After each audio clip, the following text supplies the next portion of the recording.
सर्व मंगल मांगल्ये शिवे सर्वार्थ साधिके शरण्ये त्र्यंबके गौरी नारायणी नमोस्तुते। जय श्री राम दोस्तों, जय सिया राम। केपी की वाणी चैनल में आपका स्वागत है। दोस्तों, आज की वीडियो में आपको ए नाम के जातक की साल 2025 में कब, कहां, कैसे, किससे, किस दिशा में, कितनी दूरी पर शादी के योग बनेंगे और न केवल ए नाम के लड़के बल्कि ए नाम की लड़कियों के विवाह के बारे में भी पूरी जानकारी दूंगा। तो वीडियो पूरा अंत तक अवश्य देखें, आपको पूरी जानकारी अवश्य ही मिल जाएगी। हमारा कार्य केवल और केवल आपका मार्ग प्रशस्त करना है। ग्रहों की स्थिति के अनुसार से आपको जानकारी दी जाती है। इसमें किसी प्रकार का कोई भी फेरबदल नहीं किया जाता है। आइए वीडियो में आगे बढ़ते हैं। तो अगर आप अपना विवाह संबंधित जानकारी प्राप्त करना चाहते हैं कि आपकी शादी कब हो सकती है, किस वर्ष तक हो सकती है और आपकी आयु 25 वर्ष से कम है, तो अपना जन्मदिन हमें कमेंट करें। वहीं अगर आप प्रेम प्रसंग में हैं, प्रेम विवाह करना चाहते हैं और यह जानकारी प्राप्त करना चाहते हैं कि जिन जातक के साथ आप प्रेम प्रसंग में हैं, क्या उनके साथ आपका विवाह हो सकता है, तो इसके लिए आप संपर्क कर सकते हैं। आप कमेंट कर सकते हैं, अपना और अपने पार्टनर का जन्मदिन हमें कमेंट करें। ऐसे जातक जिनकी शादी में किसी न किसी वजह से व्यवधान आ रहा है, उनकी आयु 28 वर्ष से अधिक हो चुकी है, उन्हें मैं सलाह दूंगा कि आप किसी योग्य पंडित अथवा ज्योतिष से अपनी कुंडली का विश्लेषण करा लें और यह जानकारी प्राप्त कर लें कि आपकी कुंडली में कोई दोष तो नहीं है। अगर कोई दोष है तो उसका आप निवारण करा लें और उसके पश्चात आपके शादी के अवश्य योग बनेंगे। आप केपी की वाणी से भी संपर्क कर अपने विवाह की कुंडली बनवा सकते हैं, विश्लेषण करा सकते हैं। और जब आप केपी की वाणी से संपर्क कर अपने विवाह की कुंडली बनवाते हैं, विश्लेषण कराते हैं, तो आपको विवाह संबंध की पूरी जानकारी मिल जाती है कि आपकी शादी कब होगी, कहाँ होगी, कैसे होगी, किससे होगी, किस दशा में होगी, कितनी दूरी पर होगी, किस नाम से होगी, किस राशि से करनी चाहिए, जीवन साथी का रंग, रूप, स्वरूप, स्वभाव और उनका करियर कैसा होगा, आपका करियर कैसा रहेगा। अगर आप प्रेम प्रसंग में तो प्रेम विवाह के योग हैं या नहीं, कितने संतान होंगी, कितने पुत्र होंगे, कितनी पुत्रियां होंगी। इसके अलावा ससुराल में घर द्वार कैसा होगा, कुंडली में कौन सी महादशा चल रही है और उसका प्रभाव आप पर किस तरह का रहेगा, 7.5 कब शुरू होगी, शनि की ढैया कब शुरू होगी या कब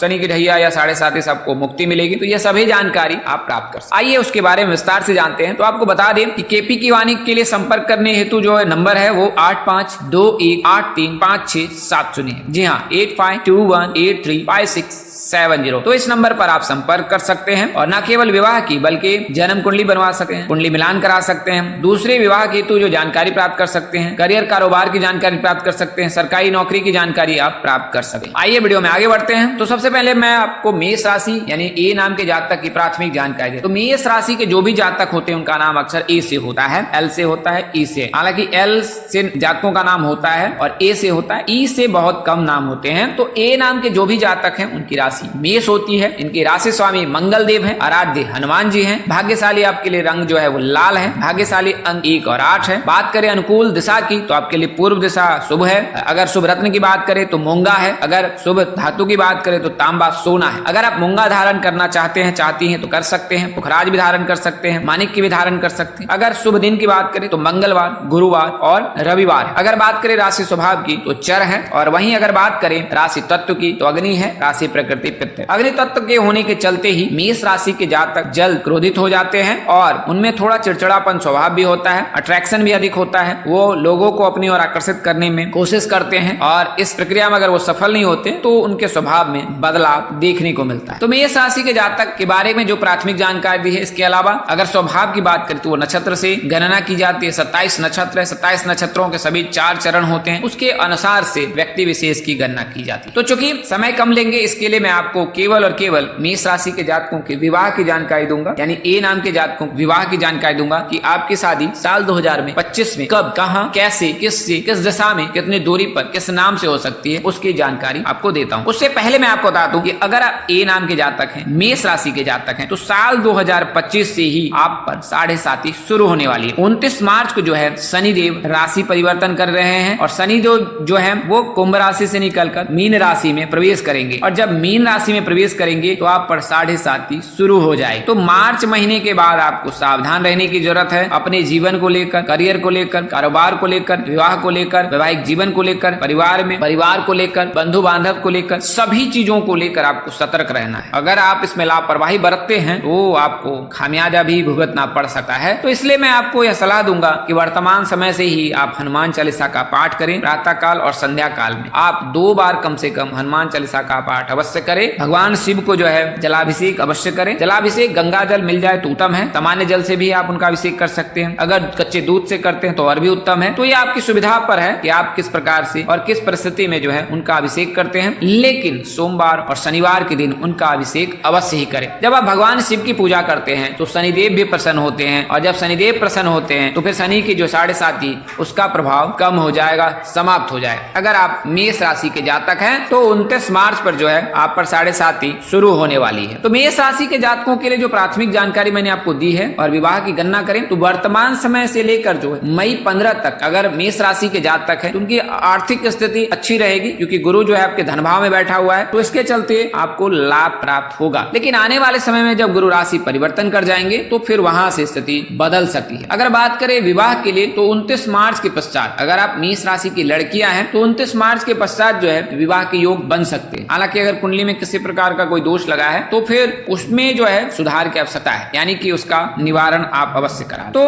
29 मार्च के बाद भी विवाह के योग हैं मेष राशि के जातक के, और मेष राशि के जातक के विवाह के योग मई 31 से लेकर जो है 30 जून तक रहेगा, जब शुक्र राशि परिवर्तन कर आपकी राशि में आ जाएंगे। यानी मई 31 से लेकर 29 जून तक जो है शुक्र आपके लग्न भाव में रहेंगे, तो उस दौरान आपके लिए शुभ फल प्राप्त होगा। वो समय आपके लिए अनुकूल रहेगा। इससे पूर्व जो है गुरु के चलते भी जो है आपको लाभ हो सकता है। और उसके पश्चात जब शुक्र जब है वृषभ राशि में गोचर कर जाएंगे और इसी क्रम में आगे बढ़ते जाएंगे, तो फिर शुक्र तुला राशि में गोचर करेंगे 2 नवंबर को, और 26 नवंबर तक इस राशि में रहेंगे। तो उस दौरान भी आपके लिए विवाह के योग बनेंगे नवंबर के महीने में। तो कुल मिलाकर अगर देखा जाए तो वर्तमान समय में विवाह के योग है मेष राशि के जातक के, और फिर नवंबर के महीने में 26 नवंबर तक विवाह के योग रहेंगे अगर आप मेष राशि के जातक हैं तो, यानी कि ए नाम के जातक हैं। बात करें विवाह की, पी नाम के जातक, आर नाम के जातक, एम नाम के जातक के साथ आपके विवाह के योग बन रहे हैं। हालांकि कुंभ, कर्क, धनु और मीन राशि से विवाह करना आपके लिए श्रेष्ठ कर होगा। अब आयु की बात कर दे तो 22 से लेकर 27 वर्ष के मध्य जो भी मेष राशि के जातक हैं उनके साल 2025 में विवाह के योग प्रबल है, यानी उनकी शादी हो सके। लेकिन इन सब के लिए कुंडली का विश्लेषण अनिवार्य है, और कुंडली में किसी प्रकार का कोई दोष नहीं रहना चाहिए। अगर कोई दोष लगा है तो फिर यह जानकारी आपके लिए सत्य साबित नहीं हो सकती, क्योंकि आपको अगर कुंडली में काल सर्प दोष, मंगल दोष, पितृ दोष, ये सभी दोष हैं, आप शीघ्र से शीघ्र निवारण करा ले। तो यह तो जानकारी मैंने आपको मेष राशि के जातकों की दी है कि मेष राशि के जातक यानी ए नाम के जातक, ए नाम के जो भी जातक हैं साल 2025 में कब, कहां, कैसे, किससे, किस दिशा में, कितनी दूरी पर शादी हो सकी। तो जैसा मैंने आपको बताया मेष राशि यानी ए नाम के जातक के 22 से लेकर 27 वर्ष तक। महीने की बात करें तो जिस नवंबर का महीना उत्तम है, और मई का भी महीना उत्तम है मेष राशि के जातक के लिए। जून का महीना उत्तम है विवाह के लिए, इससे पूर्व भी विवाह के योग बनेंगे। 7.5 के दौरान भी विवाह के योग बन सकते हैं। तो फरवरी, जून और नवंबर का महीना आपके लिए शुभ है साल 2025 में विवाह के लिए। और बात करें नाम अक्षर के PRM, बात करें अगर दिशा की तो दक्षिण और पूर्व की दिशा के प्रबल योग हैं। इन दिशाओं में विवाह के योग हो सकते हैं। राशि की मैंने आपको जानकारी दी है, कुंभ, कर्क, धनु और मीन, इनमें से किसी राशि के जातक के साथ आप नए सूत्र में बन सकते हैं। बात करें दूरी की तो दूरी जैसा पूर्व के वीडियो मैंने बताया यह राशि से ज्ञात की जाती है, और यह आपकी कुंडली से ज्ञात होती है। हालांकि अगर विवाह भाव में शुभ ग्रह है तो नजदीक में शादी होगी, अगर अशुभ ग्रह है तो दूर में शादी हो सकती है। इसी प्रकार अगर शुभ राशियां हैं तो नजदीक में शादी हो सकती है, और वहीं ऐसी राशियां हैं जैसे कि तुला है, मकर राशि है, तो इन राशियों के रहने पर जो है शादी दूर में होती है। तो यह तो जानकारी आपको ए नाम के जातकों की दी है। आज के लिए इतना ही, अगले वीडियो में फिर मिलेंगे। तब तक के लिए मुझे इजाजत दें। आप जहां रहे मस्त रहे, स्वस्थ रहे, व्यस्त रहे। माता रानी कृपा पर बरसती रहे। परम पिता परमेश्वर आपको सद्बुद्धि, सत्मार्ग और आगे बढ़ने की शक्ति दे। नमस्कार, जय श्री राम दोस्तों, जय श्री कृष्णा, जय माता दी, जय वाहिगुरु।